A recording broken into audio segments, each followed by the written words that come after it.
Padre, llena en nosotros, en nuestros corazones con quién eres tú.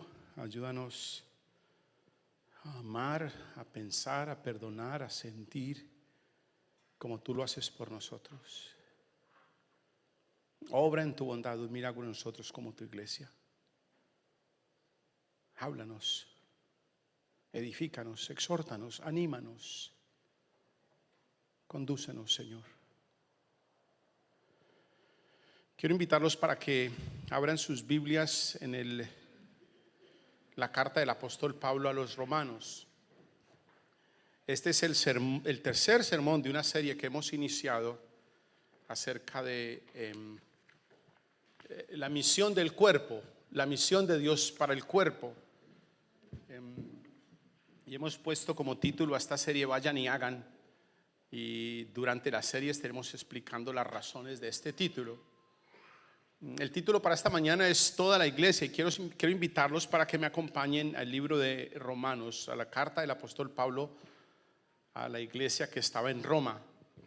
Romanos capítulo 11. Voy a leer varios versículos de este pasaje, no voy a leer todo el capítulo. Les recomiendo que lo lean. Yo diría que es un capítulo de la escritura determinante para nuestra identidad como hijos de Dios, como pueblo de Dios. Siendo que toda la escritura en sí es determinante, este capítulo es muy importante, es crucial, muy descriptivo de quiénes somos ustedes y como pueblo de Dios. Dice así Romanos capítulo 11 versículos, voy a leer los versículos 17 y 18, luego voy a leer el versículo 24 y luego voy a leer el versículo 30 al 33, solo para crear en ustedes inquietud acerca del tema del que el apóstol está hablando, del que la escritura nos habla, y para animarlos de pronto a que lo vean con más detenimiento en sus casas. Dice así: ahora bien, es verdad que algunas de las ramas han sido desgajadas y que tú, siendo de olivo silvestre, has sido injertado entre las otras ramas. Ahora participas de la savia nutritiva de la raíz del olivo. Sin embargo, no te vayas a creer mejor que las ramas originales. Y si te jactas de ello, ten en cuenta que no eres tú quien nutre la raíz, sino que la raíz la que te nutre a ti. Y dice en el mismo capítulo, el versículo 24: después de todo, si tú fuiste cortado de un olivo silvestre al que por naturaleza pertenecías, y contra tu condición natural fuiste injertado en un olivo cultivado, con cuánta mayor facilidad las ramas naturales de ese olivo serán injertadas de nuevo en él. Luego dice los versículos 30 hasta el 33: de hecho, en otro tiempo ustedes fueron desobedientes a Dios, pero ahora por la desobediencia de los israelitas han sido objeto de su misericordia. Asimismo, estos que han desobedecido recibirán misericordia ahora como resultado de la misericordia de Dios hacia ustedes.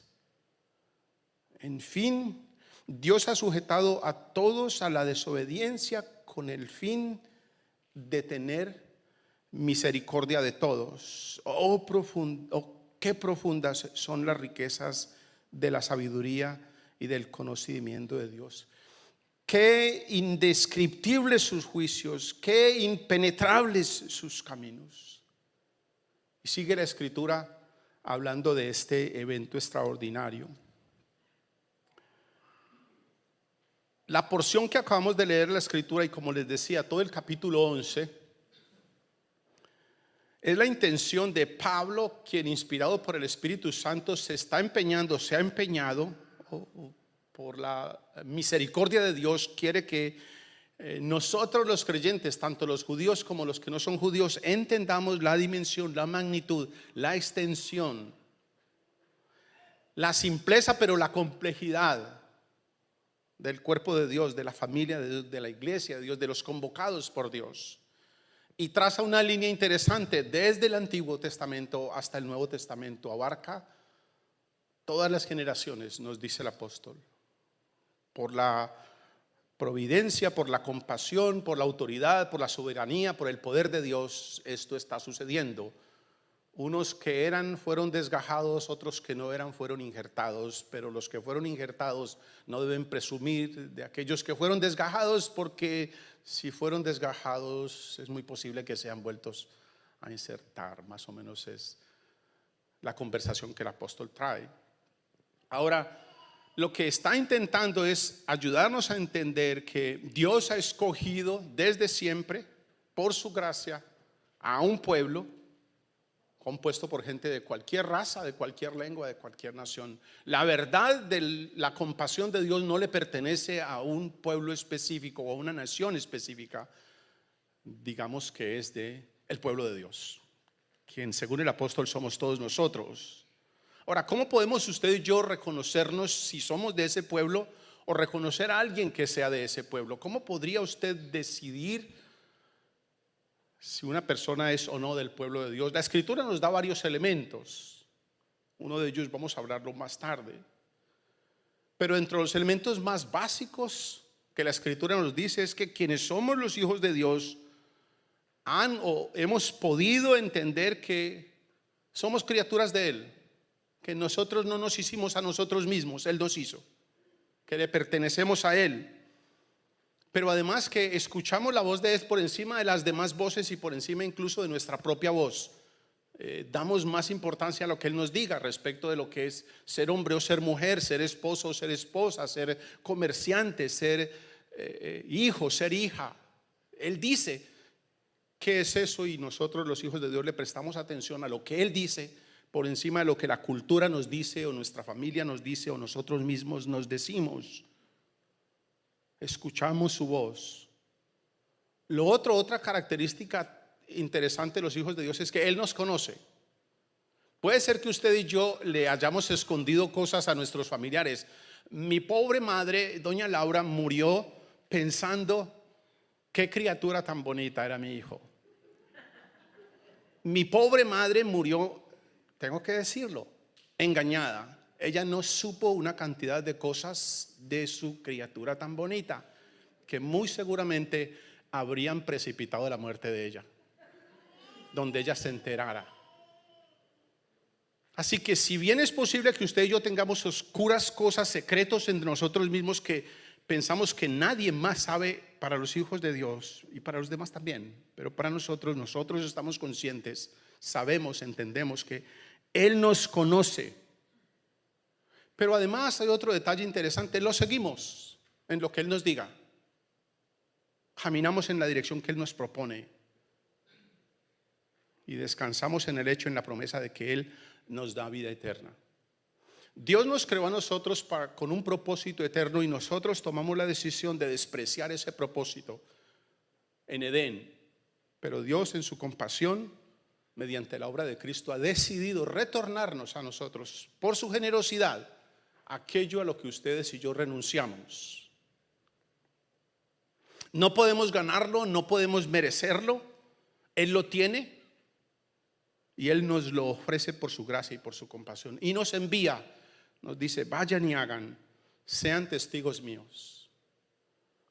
Es necesario entonces para nosotros definir el concepto de iglesia. ¿Cuál es el concepto típico que nosotros tenemos de iglesia? Para algunas personas, iglesia es el edificio. Vámonos para la iglesia el domingo. ¿Fue a la iglesia usted? Vengo de la iglesia. Para otros el concepto de iglesia los regresa al Nuevo Testamento, donde en el libro de los Hechos, el día de Pentecostés, para algunos ese es el momento donde se inicia la iglesia. La iglesia tiene un lugar predominante, un lugar de suma importancia en el plan de redención de Dios, en el proceso redentivo de Dios. Dios ha tomado la decisión de redimir a un pueblo, a una iglesia que tiene un único plan también. Es un pueblo único con un plan único de redención. No hay un plan B, no hay otro pueblo, es un solo pueblo. Usted y yo tenemos que concluir a cuál de ellos pertenecemos. Y dentro de este llamado de Dios, Dios convoca a toda su iglesia, a todo su cuerpo. Ahora, ¿qué es? ¿Dónde está localizada esta iglesia? ¿Dónde se inició la iglesia? ¿Cuál fue la razón por la que el pueblo de Dios apareció? ¿Por qué Dios decidió escoger un pueblo? Todas estas son preguntas que tenemos usted y yo que empezar a contestarnos, porque si no estamos jugando a la iglesia cada domingo. Sería más o menos como ir a un club de amigos donde nos saludamos y después de tomarnos alguna copita de algo nos vamos cada uno para su casa y ya. Bien, esto es muy diferente. Esto tuvo un inicio, tuvo un plan. ¿Cuál es la razón? ¿En qué se relaciona la misión nuestra como iglesia con la misión de Dios? ¿Cuándo empieza? ¿Cuándo termina nuestra misión como iglesia? ¿Nos da el Antiguo Testamento alguna idea de la misión de los creyentes cristianos? ¿Podríamos hablar de cristianismo en el Antiguo Testamento? ¿O el cristianismo empezó en el Nuevo Testamento? ¿Nos da el Antiguo Testamento algo más acerca del plan de Dios para la iglesia, aparte de las historias que ustedes y yo conocemos en la escuela dominical como historias de héroes de la Biblia? ¿Nos dice algo? Cuando la Escritura nos habla de Moisés, de Isaías, de Jeremías, de Ruth, de Nehemías, de Esther, ¿nos dice algo de el plan de Dios? Ahora, y si nos dice algo, ¿cuál era el plan de Dios? ¿Cuál era la misión del pueblo de Dios? ¿De qué se trataba? ¿Cuál diría usted que era la misión del pueblo de Dios en el Antiguo Testamento? Hoy estamos ustedes y yo más familiarizados con el concepto o con el término de Gran Comisión, la Gran Comisión que aparece vagamente mencionada al final de algunos evangelios. Pero la pregunta para nosotros tendría que ser, ¿pero es suficiente esa descripción para nosotros acerca de la misión de Dios? Tenemos que hacer una salvedad ya mismo. Dios no reemplazó a Israel con la iglesia. No fue que Dios hizo un reemplazo, absolutamente. Dios ha convocado a un pueblo, ha redimido a un pueblo a través de la historia, ha convocado a quienes ha llamado. Si usted es creyente, si usted mismo se define a usted mismo como hijo de Dios, Dios lo ha llamado a usted. Y Pedro lo pone en unos términos interesantes, no puede ser nada más claro. Dice que Él nos ha llamado para que ustedes y yo anunciemos las virtudes de aquel que nos llamó de las tinieblas a su luz admirable. Es bien simple. Ahora, todo lo que usted tiene que saber es conocer esas virtudes, que también no es tan complicado. No hay mucho que adivinar, solamente leer, pero creer. Romanos 11, el capítulo que leímos, o los versículos del capítulo que leímos, muestran esa evidencia bíblica de que Dios ha redimido a su pueblo, a un pueblo de toda nación. Es un solo olivo, un solo tronco en el que Dios, por su bondad, por su poder, por su misericordia, injerta o desinjerta, retira o pone ramas. Eso Él lo decide. Y la inclusión en su familia, en su cuerpo, en su iglesia, a todos aquellos que creen en su plan de redención. Cristo Jesús muerto por nuestros pecados. Simple. Ustedes y yo somos incluidos o no, o incluidos o dejados dependiendo si usted entiende que usted es un hombre pecador o una mujer pecadora y que necesita ser redimido de su pecado. Una vez usted y yo entendemos eso, que hemos renunciado a Dios, pero que Dios ha establecido un plan, un pacto, entonces es que somos incluidos, llamados, atraídos, otra vez para anunciar las virtudes de Él. De modo que nuestra comprensión de la misión de Dios ha de ser elaborada, debe ser teniendo en cuenta de una manera meticulosa todos los eventos, todos los asuntos, tanto del Antiguo como del Nuevo Testamento. La única forma de que ustedes y yo comprendamos nuestra visión como pueblo de Dios es si vemos los dos. En el concepto de la misión de Dios que impulsó el movimiento de la iglesia del Nuevo Testamento, se elaboró específicamente en la comprensión que ellos tenían de la misión de Dios en el Antiguo Testamento. Los hombres y mujeres del Nuevo Testamento no tenían ninguna información del Nuevo Testamento que usted y yo tenemos hoy. Ellos no tenían nada escrito, ninguno de los evangelios, ninguna de las epístolas, ninguna de las cartas, no tenían nada de eso. De modo que toda su comprensión de la misión de iglesia, de la iglesia de Dios, surge de lo que ellos sabían, de los relatos de la historia, de la misión del pueblo de Dios. Allí se construye, no se construye en otro lugar. La iglesia de Dios en el Antiguo Testamento fue observada por estos nuevos creyentes y de allí surge este concepto de misión de iglesia. Es por ello que ellos con frecuencia dicen cosas como la siguiente. Jesús y los discípulos dicen cosas como la siguiente. Ustedes van a encontrar al leer las cartas y los libros del Nuevo Testamento que ellos dicen cosas como los siguientes. Hacen referencia a lo dicho por el profeta o a lo que dice la escritura o así como está escrito. Casi todas las afirmaciones que ellos están haciendo las cimentan, las solidifican en lo dicho, en lo escrito, en lo anunciado en la antigüedad. Es donde está su perspectiva de iglesia, de misión de iglesia. Ahora, mantengamos en mente que ellos no tenían nada del Nuevo Testamento escrito. Todo lo que ellos están haciendo es construir su visión de iglesia, su misión de iglesia, viendo lo que está pasando atrás. Acompáñame a leer un salmo, el Salmo 77. Me gusta mucho este salmo porque es una parte de la frustración del salmista. Y en el capítulo 77 de pronto como que él revisa un poquito lo que está pasando en su mente y cae en cuenta y dice lo siguiente. Salmo 77, versículos 7 hasta el 12. Dice así: ¿No rechazará el Señor? ¿Nos rechazará el Señor para siempre? ¿No volverá a mostrarnos su buena voluntad? ¿Se habrá agotado su amor eterno y sus promesas para todas las generaciones? ¿Se habrá olvidado Dios de sus bondades y en su reino ya no quiere tenernos compasión? Yo me pongo a pensar, esto es lo que me duele, que haya cambiado la diestra del Altísimo. Prefiero recordar las hazañas del Señor, traer a la memoria sus milagros de antaño. Meditaré en todas sus proezas, evocaré tus obras poderosas. Yo no sé si a usted le pasa, pero eso es una lucha común, por lo menos en mi corazón. Me frustro con lo que estoy viendo, con lo que está pasando en mi vida, con lo que no puedo lograr, porque las cosas no se dan como yo quiero. Pero una vez estoy consumiéndome por mi interior, voy, me arrodillo y hago este ejercicio típico de acordarme de lo que Dios es, de lo que Él ha hecho, de lo que Él ha prometido,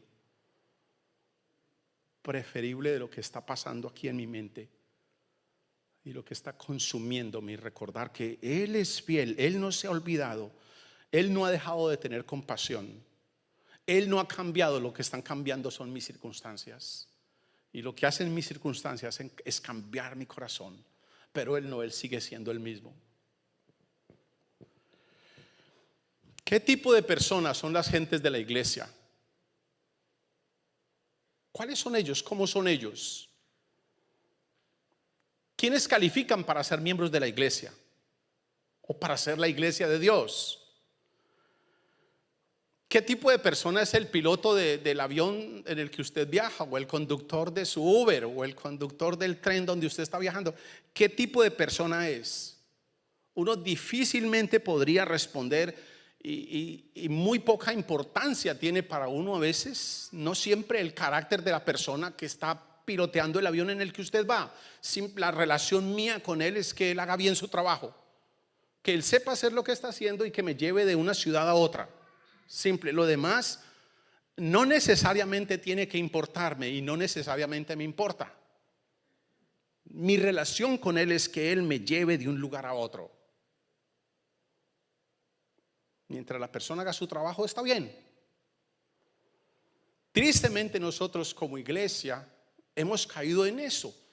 Simplemente tenemos que hacer el trabajo, anunciar lo que Dios nos ha dicho. No importa el ser interior de la persona.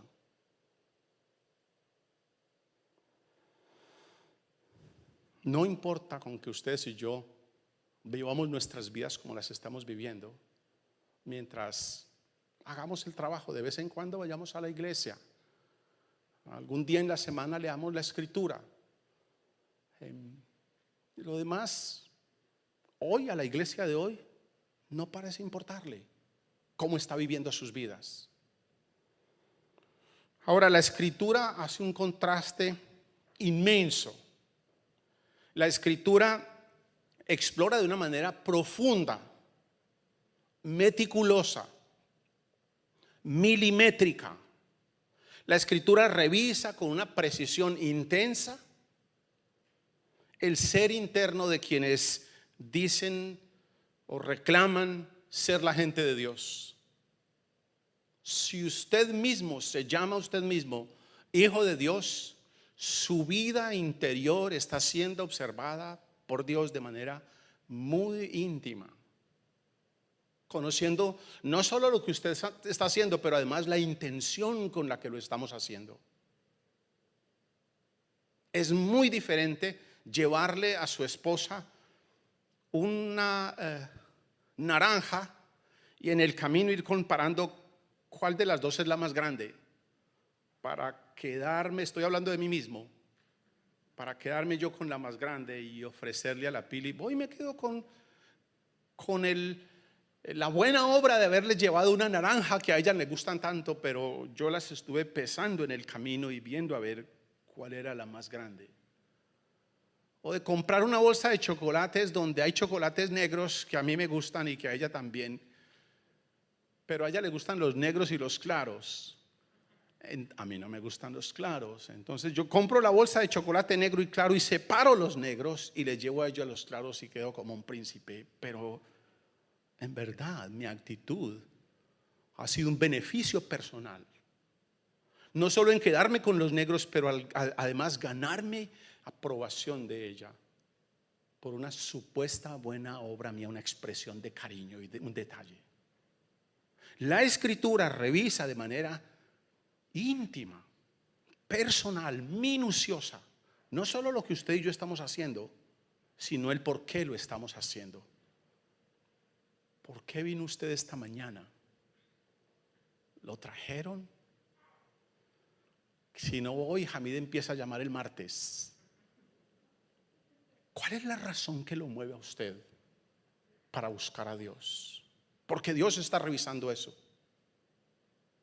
Aquí no sirve que ustedes y yo nos digamos hijos de Dios. En verdad, lo importante es la actitud de nuestro corazón en llamarnos hijos de Dios.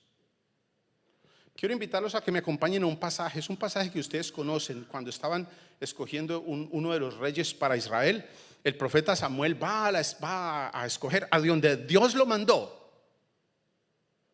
Y el profeta Samuel llega a un sitio y empieza a ver los candidatos para el reinado, quienes iban a ser reyes, y quedó deslumbrado con alguien. Y miren lo que les dice, 1 Samuel capítulo 16, versículo 7. Pero el Señor le dijo a Samuel: no te dejes impresionar por su apariencia ni por su estatura, pues yo lo he rechazado. La gente se fija en las apariencias, pero yo me fijo en el corazón. Yo sé cómo impresionar a la Pili. De hecho, la tengo impresionada.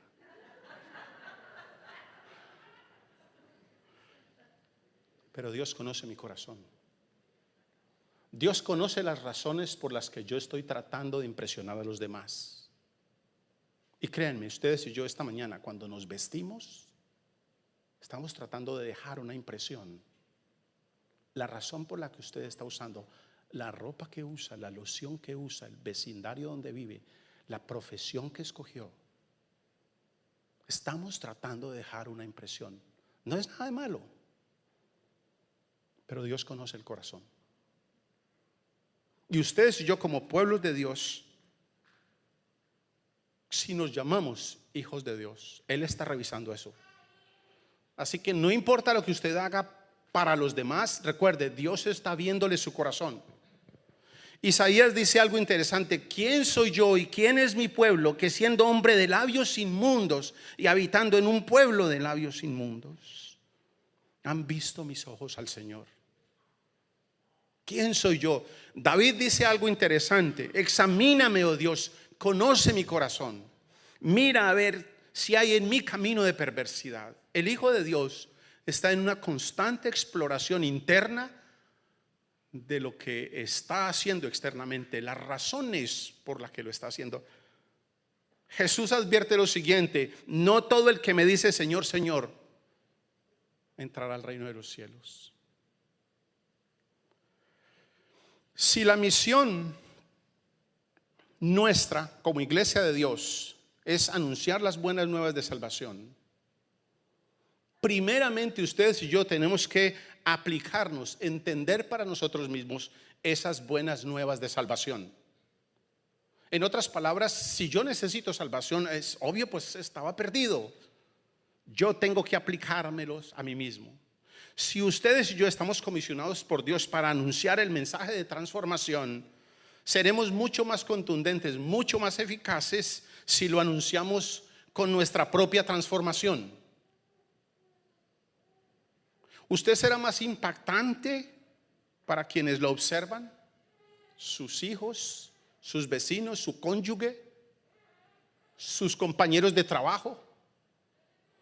Para ellos usted va a ser más impactante si ellos notan en usted la transformación. Si ellos ven en usted una persona transformada, es decir, una persona que está guiada, que está llena, que está controlada por el Espíritu Santo, eso va a ser más importante, más contundente, más diciente para ellos que si usted les habla de la transformación, de lo que se trata la transformación. Mi mamá solía decirme algo con mucha frecuencia: ustedes luz en la calle y oscuridad en la casa. Y yo nunca entendí eso hasta muchos años después que empecé a comprender esa doble vida que uno vive. Bueno, algunos de ustedes me miran como si no supieran de lo que estoy hablando. Es esos momentos de hipocresía cuando uno hace unas cosas afuera y otras cosas adentro. Espero no estar ofendiendo a nadie, pero me temo que la mayoría de nosotros nos estamos involucrados en lo mismo. Es más contundente, es más poderoso si yo le hablo a una persona con mi transformación que si yo le hablo a una persona de lo que se trata la transformación. La predicación de Jesús y su ministerio se fundamentó, yo diría que principalmente en la práctica, en la demostración antes que en la cátedra, que en la explicación. De modo que cuando hablamos de toda la iglesia como parte de la misión de Dios, hay una cantidad de preguntas y hay una cantidad de implicaciones que ustedes y yo tenemos que hacernos sobre integridad, por ejemplo, la integridad nuestra, sobre justicia, sobre limpieza de corazón, sobre unidad entre nosotros, sobre inclusión en vez de exclusión, sobre compasión, sobre humildad, sobre perdón, sobre amor fraterno, sobre generosidad, sobre convivencia en vez de competencia. Si usted y yo estamos hablando de la iglesia como iglesia, hay una serie de evidencias que para los demás, para las personas que están cerca suyo, de manera directa o indirecta, deben ser notados. Es necesario que ellos lo noten, lo vean en usted. El cuerpo, la iglesia de Dios, por la transformación que ha comenzado en ellos, ha de empezar a demostrar, ha de empezar a hacer notar, los demás deben ver claras expresiones de amor, de gozo, de paz, de paciencia entre nuestras relaciones, de benignidad, de bondad, de fe entre nosotros, de mansedumbre entre nosotros, de templanza en nuestra forma de vida, que es el fruto que produce el Espíritu Santo en nosotros. Estas actitudes deben empezar a gobernar nuestras vidas, deben empezar a gobernar las intenciones, las mentes, las emociones nuestras. Como pueblo de Dios, si es que en verdad somos, nuestros deseos más profundos, nuestros pensamientos o corrientes de pensamiento. Dice la Escritura que el que comenzó en nosotros la buena obra, la perfeccionará. Así que ustedes y yo estamos en este proceso. Todos nosotros. Mire cómo lo pone la Escritura. Acompáñeme por favor, Colosenses. Colosenses capítulo 3. Mire cómo empieza el apóstol.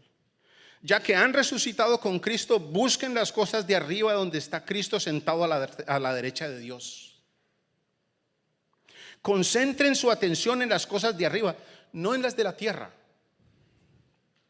Pues ustedes han muerto y sus vidas están escondidas con Cristo en Dios. Cuando Cristo, que es la vida de ustedes, se manifieste, entonces también ustedes serán manifestados con Él en gloria. Por tanto, hagan morir todo lo que es propio de la naturaleza terrenal: inmoralidad sexual, impureza, bajas pasiones, malos deseos y avaricia, la cual es idolatría. Por estas cosas viene el castigo de Dios. Ustedes las practicaron en otro tiempo cuando vivían en ellas. Pero ahora abandonen también todo esto, dice la Escritura: enojo, ira, malicia, calumnia y lenguaje obsceno. Dejen de mentirse los unos a los otros, ahora que se han quitado el ropaje de la vieja naturaleza con sus vicios y se han puesto el de la nueva naturaleza, que se va renovando en conocimiento a imagen de su Creador.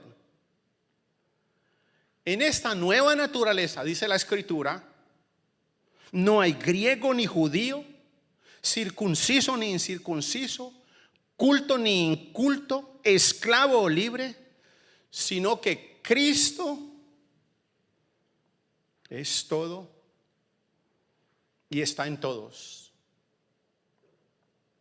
Por lo tanto, a causa de lo que hemos hablado, debido a todo lo que hemos mencionado, dice el apóstol, debido a lo que Dios ha hecho por nosotros, a lo que ustedes son de Dios, como escogidos, dice el apóstol, por lo tanto, como escogidos de Dios, santos y amados, revístanse de afecto entrañable y de bondad, humildad, amabilidad y paciencia, de modo que se toleren unos a otros y se perdonen si alguno tiene queja contra otro. Así como el Señor lo perdonó, perdonen también ustedes. Por encima de todo esto, vístanse de amor, que es el vínculo perfecto.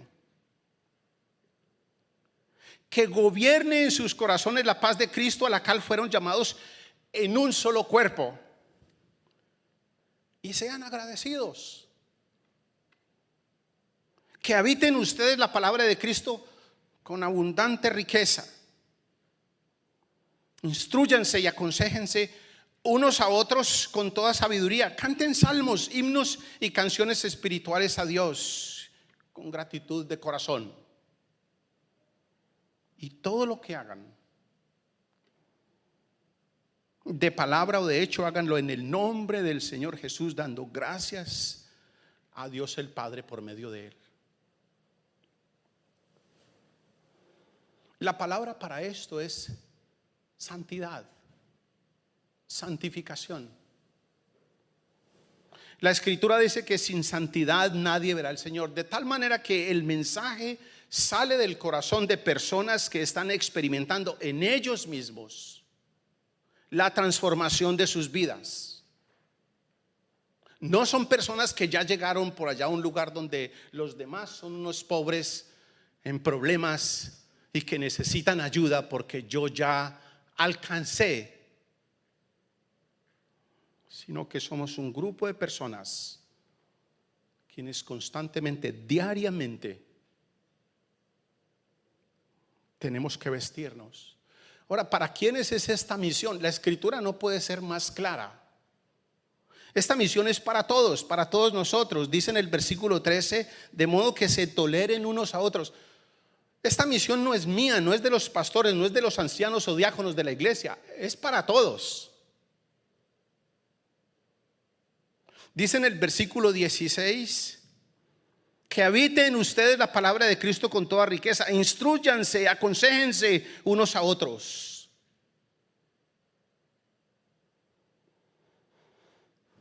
Es el Espíritu Santo quien produce en nosotros esta santidad, esta transformación en las cosas que hacemos y en las razones por las que las hacemos. Infortunadamente o afortunadamente para nosotros, no es solamente lo que hacemos, pero es además el cómo lo hacemos. El quiénes somos es de fundamental importancia para la misión de Dios. Esto no debe precipitarnos al legalismo hipócrita, al menosprecio, al rechazo de otros por la condición o por la raza, sino que por el contrario debe precipitarnos a una gratitud profunda por el rescate que usted y yo hemos recibido por la misericordia del Padre, y a la urgencia que tienen las personas alrededor nuestro de escuchar el mismo mensaje de libertad que usted ha escuchado en su corazón por el Espíritu Santo. Una profunda gratitud.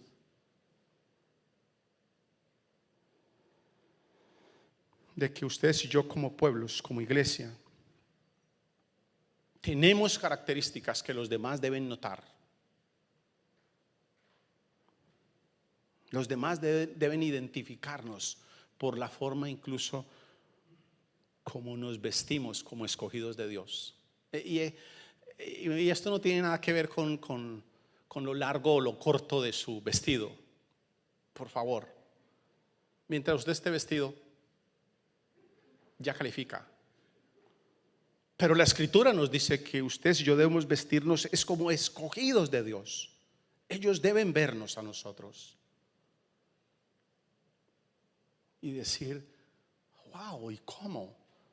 Y deben ellos ser advertidos que ellos mismos muy posiblemente son escogidos de Dios también. Yo no he llegado a ningún lado, yo no he terminado, en verdad todos estamos. ¿Cuáles son entonces esas prioridades? ¿Cuáles son los límites de nuestra misión como pueblo de Dios? Bueno, el piloto solo tiene que llevar a las personas de una ciudad a otra. Eso es todo lo que él tiene que hacer. Eso es lo que la compañía le exige. Eso es lo que su supervisor le exige. Váyase a esta hora, llegue a esta hora y lo posible no se retrase. Sobrio, muy importante. Que no haya tomado mucho licor antes de subirse. Eso es lo que le piden. Es posible que en algún momento el piloto tenga salga de la cabina. Yo no sé si a ustedes les ha pasado y le corre un frío por todo el cuerpo. ¿Y quién está piloteando esto? Y el piloto sale a saludar y a tomarse fotos y a hacer autógrafos y no sé qué, y después vuelve y se mete a la cabina. Es posible que de pronto ayude a alguien que se cayó en el pasillo, pero alguien podría decir, wow, pero este tipo es bien irresponsable. Él debe estar en la cabina manejando. Que otros hagan ese trabajo. ¿Hasta dónde? ¿Cuál es el límite de nuestra misión? La pregunta para nosotros persiste como iglesia de Dios. ¿Cuál es y a quiénes es dada la misión? ¿Es solo para algunos? ¿Es solo para hablar de las buenas nuevas? ¿O para ir a la iglesia de vez en cuando? Eso es la misión de Dios. Incluye la misión de Dios involucrarnos de manera intencional en la vida de otras personas, incluso aunque otros le digan, yo creo que usted está perdiendo el tiempo con esa persona.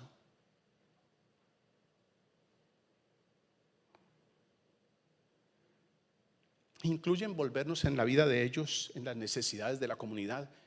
¿Qué es la misión de Dios? ¿Cuál es la misión de Dios para nosotros como iglesia? ¿Durante qué tiempo de nuestro día hacemos la misión de Dios? ¿Cuándo hacemos la misión de Dios? Ustedes y yo como iglesia de Dios, ¿hacemos misiones para Dios? ¿O estamos en todo y a toda hora en la misión para Dios? Bien, estas son preguntas con las que los quiero dejar y las que nos vamos a ir respondiendo en esta serie, así que oremos. Señor, gracias por esta mañana y gracias por habernos querido tomar para ti. Gracias porque tú de ti decidiste en tu generosidad y por tu voluntad amarnos, tomarnos ninguno de nosotros hemos hecho nada para merecer tu favor. Por el contrario, nos hemos rebelado y mereceríamos tu condenación, pero tú decidiste en tu compasión tomarnos para ti. Así de que nuestra tarea acá no es competir los unos con los otros, pero Señor, convivir en este llamado que tú nos haces, de que continuemos escuchándote, siguiéndote, enseñando los unos a los otros, caminando este trayecto que tú nos has permitido. Tú conoces cada corazón esta mañana acá. Tú conoces cada uno de estos hermanos, cada uno de estos hogares. Mi súplica, Padre amado, es que nos permitas cada día alinearnos, reenfocarnos en lo que es tu misión para nosotros. Juntos te lo pedimos y oramos en el nombre y en la autoridad de Cristo nuestro Señor. Los invito a que, puestos en pie, cantemos en respuesta a la palabra de Dios, Corro a ti, Padre. A propósito, feliz día del Padre.